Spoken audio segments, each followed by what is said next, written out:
अतिवृष्टीत नुकसान झालेल्या शेतकऱ्यांना अद्याप सरकारकडून मदत न मिळाल्याने शेतकरी हतबल। अतिवृष्टीमुळे हिंगोली जिल्ह्यातल्या अनेक भागात शेती पिकांचं प्रचंड नुकसान झालंय।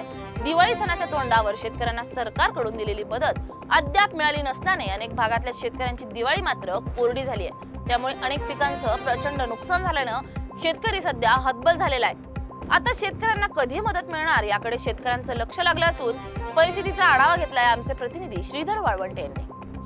अतिवृष्टीमुळे हिंगोली जिल्ह्यात प्रचंड शेतकऱ्यांचं नुकसान झालेलं आहे आणि याच शेतकऱ्यांचं नुकसान जे आहे ते सोयाबीन, मूग, उडीद, कापूस, हळद अशा अनेक पिकं जे आहेत ते पाण्याखाली आले होते आणि शेतकरी अनेक सामाजिक संघटना असतील, शेतकऱ्यांच्या वतीनं असतील रास्ता रोको देखील करण्यात आला होता आणि आंदोलन देखील करण्यात आलं होतं की सरकारने ओला दुष्काळ जाहीर करावा आणि प्रति हेक्टरी 50,000 रुपये मिळावं असं देखील या ठिकाणी आंदोलन केलं होतं। परंतु आंदोलन दरम्यान जे आहे ते सरकारनं या ठिकाणी पॅकेज देखील जाहीर केलं होतं आणि तो जे आहे ते पॅकेज आता सध्या तरी मिळालेलं नाही।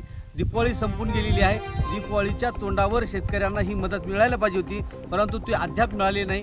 याच परिसरामध्ये हिंगोलीच्या वसमत तालुक्यातील बोरी सावंत या परिसरामध्ये काही शेतकरी आहेत। आपण या शेतकऱ्यांशी संवाद साधणार आहोत। तर या ठिकाणी जे आहे ते सोयाबीन असेल अनेक पिकांची जी आहे ते प्रचंड नुकसान देखील झाली होती। तर कशा पद्धतीचं नुकसान झालेली, काय सरकारकडून मागणी आहे?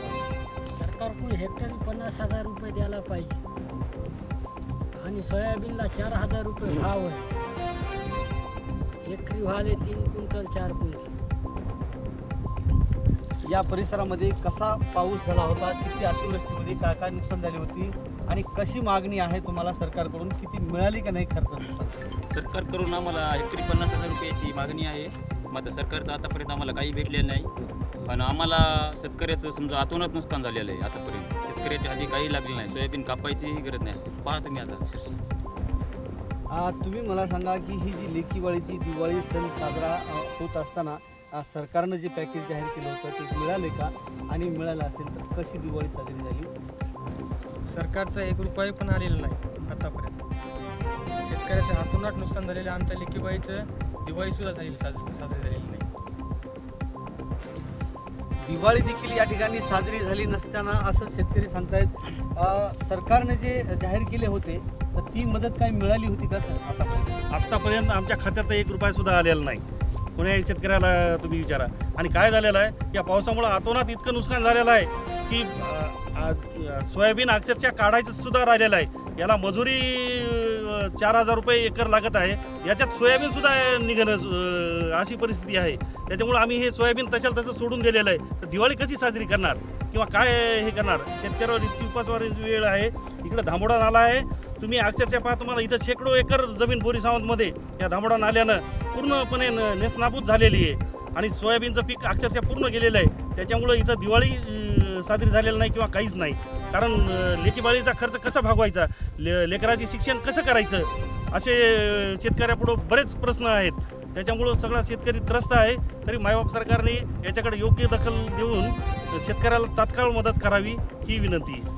अतिवृष्टीमुळे याच परिसरामध्ये साधारणतः 200 पेक्षा जास्त हेक्टर जमीन जी आहे ते पाण्याखाली आली होती आणि याच पाण्याखाली आलेल्या जमिनीमध्ये जे आहे ते सोयाबीन असेल अनेक पिकं जे आहेत ते जशाला तसेच उभे आहेत। म्हणून शेतकऱ्यांचं पीक जे आहे ते काढता आलं नाही आणि ते शेतामध्येच असल्याने आता शेतकरी हतबल झालेला आहे। सरकारने दिवाळीच्या पिरियडमध्ये शेतकऱ्यांना नुकसान भरपाई द्यावी अशी देखील मागणी असताना आतापर्यंत शेतकऱ्यांना नुकसान मिळाली नसल्याने त्यांची दिवाळी जी आहे ते काळी झाली असे या ठिकाणी दिसत आहे। आता सरकारच्या वतीनं शेतकऱ्यांना कधी मदत मिळणार आहे हे देखील पाहावं लागणार आहे। श्रीधर वाळवंटे, हिंगोली।